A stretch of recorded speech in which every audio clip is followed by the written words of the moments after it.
all perception takes place in the mind, and the person is viewing that information as it appears on the mind.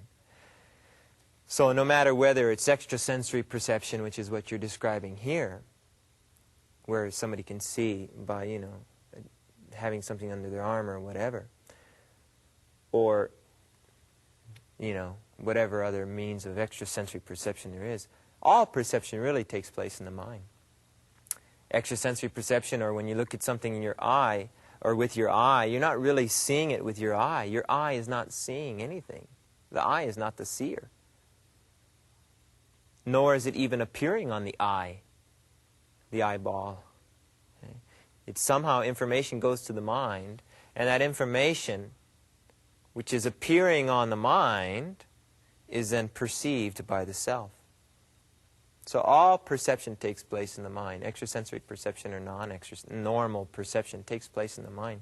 Actually, we have an exercise. Let me get the X here. There's a practice, like a meditation technique, that can help you appreciate this point a little more, that all perception takes place in the mind. Can you get this? Okay. If you look, what I want you to do is look at this cosmic red X, and what I want you to do is concentrate on it.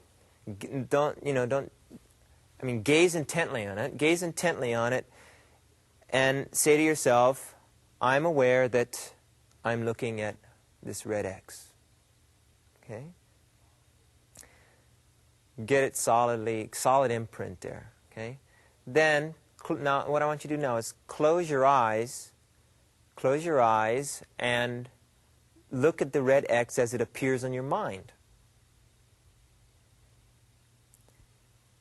Okay? Now try to get it out of your mind. Okay, we'll do that later. The point is that this is just a little quick thing. You can do that exercise or that practice later on your own. But the point is that if you're looking at this red X, and then you close your eyes, you can still be looking at that red X, right? But now, it's like the perception. Whether with your eyes open or your eyes closed, the perception is really there on the mind. You're really looking at the mind. Okay? So, all perception is taking place in the mind, and each of us is like in our own little theater, and the mind is like the show we're watching. Right? We're each in our own private little theater, and nobody knows what else is on our mind, unless, of course, they're mind readers. And everybody freaks out when they think somebody's reading their mind. It's kind of like, hey, wow, this guy's really in my space, you know? So this guy's really violating my privacy here. Right? I mean, that's really heavy when somebody's trying to get into your mind, read your mind, because that's the most private space, right? So where each of us knows that we're in our own private little theater, right? And once in a while we might feel somebody's trying to break in, okay? But generally speaking, you know, keep putting aside the psychics and all those guys, we're in a private theater. No one else is in there. No one else sees things exactly as we see them. For example, what I'm seeing right now is not what you're seeing. You're seeing it from your angle, and I'm seeing it from my angle. Okay? And if you close your eyes and you just watch your mind, nobody's seeing that but you. So it's like the senses can be compared to maybe a camera, some kind of camera recorders, and the mind can be compared to the film or the tape, the videotape that these impressions are recorded on. And you are the self, the viewer, the perceiver of this information. So you're like the guy sitting in the movie theater. You're the viewer, and you're watching this information that comes across the screen, right? The film, you're watching the information on the film that was originally taken with cameras or videotape recorders and so on. You're not the mind. You're just watching the mind, the viewer of the mind.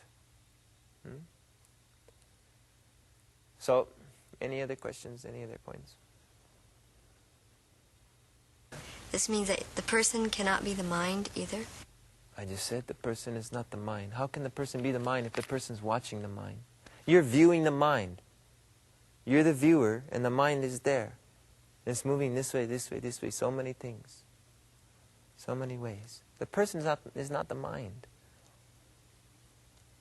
The self, you are the viewer of your mind.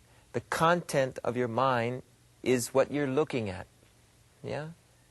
You're watching your mind. You sometimes try to change your mind. Or you sometimes you do change your mind. I changed my mind. Okay? That's why I said if you practice that, you can realize you're not the mind. This is sort of another subject, whether or not the person is the mind. We can go into more in depth in the future, but one practice you can consider is this, like I had that red X, you know. The point is I told you, try to get it out of your mind. Try to get anything out of your mind. Right now, try to stop thinking. Get all thoughts out of your mind. That's what some so-called meditators try to do, right? Okay, get the thoughts out of your mind. Okay, and you sit there and try to get this stuff out of your mind. Including the thought, get all these things out of your mind. Okay, so you got to get everything out of your mind, including the desire and the thought. Get this out of your mind. Okay. So who is it that's trying to control the mind? You say, bring it this way, bring it that way, clear it out. Who is it? That's you, the self. So you sometimes can be an active participant, trying to control the mind or move the mind or clear the mind out or whatever. Okay, but there's another practice I'd like you to consider. You can maybe do this and you can understand more that you're not the mind. Sometimes when you're alone, we don't really have time to do it in depth now or anything. But when you're alone, sometimes relax. Close your eyes and just watch your mind. Don't fall asleep. Don't be in a too comfortable position like a bed or anything with covers over you and all that. Okay, that's called sleeping. That's something else entirely. You want to stay awake, okay? And just watch your mind. And don't try to control it. And say to yourself, I am the silent witness watching the mind.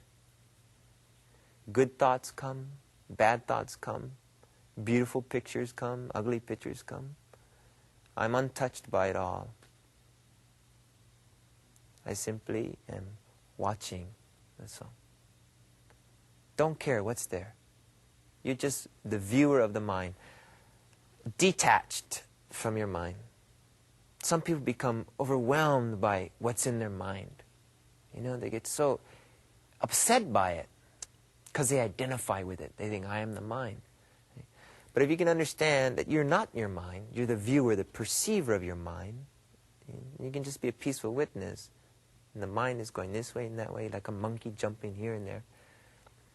It doesn't matter. You detach yourself from this way. We can explain this more in the future. You can try that for now. Know that you are the perceiver. You're the perceiver of your mind, where all perception is taking place. And that you are not material in essence. They found no material perceiver. There's no part of the body which can be considered the seer or the perceiver, or you. Okay? Yet you know that you are perceiving, so you are real.